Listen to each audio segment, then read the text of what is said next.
Qo'limizda bir tal iPhone telefonimiz bo'lib, jonxorimizda finsa to'plansa san'atkor bo'lib ketgan. Mana haqiqiy san'atkorlar maydonga kirdi. Muqam jahonda Tangning sabosi. Jononga jonki har bir sadosi.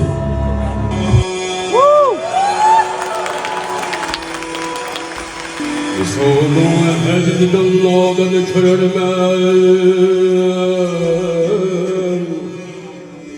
GP Gada ketdi muhabbatnalarga. Biz shu o'yin boshlanganda GP Gada bo'lgan. Tükçü GP Gada olib ketdik bugun.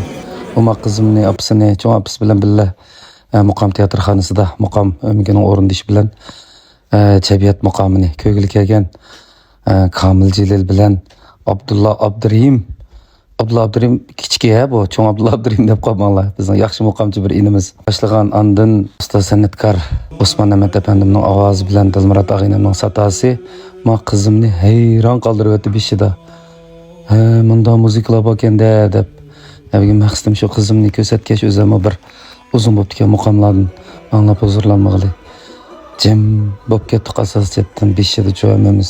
Shu sahnada tug'anlarning hammasi ustoz deganga tushidi. Endi bugun hayajonlanib shu gapni deyman. Hamisha o'tag'an qor kostyum kiygan, qizil ko'ylak kiygan oqirdagi muzikantlar haqiqiy ustozlar. Rahmat sizlarga. Bugungi naq maydonga kelgan tomoshabinlarmi shundoq hayajonlandi. Bu hayajon ilk varang churung hayajon emas, ilk au yau bunda emas.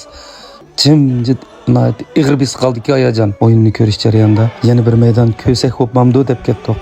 Amniyatda shu o'yinlarning belti chiqib 1 soat ichida pakiz bo'lib ketish kerak. Shunga do'stlarimizga bu o'yinni ko'rib kelishni tavsiya qilaman. 91 bilet setish o'rinda setildi belti. Sizlarning uydagilarni, cho'nglarni olib ko'rsatib kelishinglarni umid qilaman.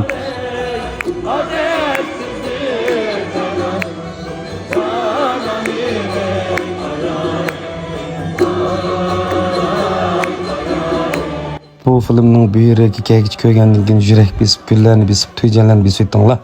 Haqiqiy san'atkorlar uchun.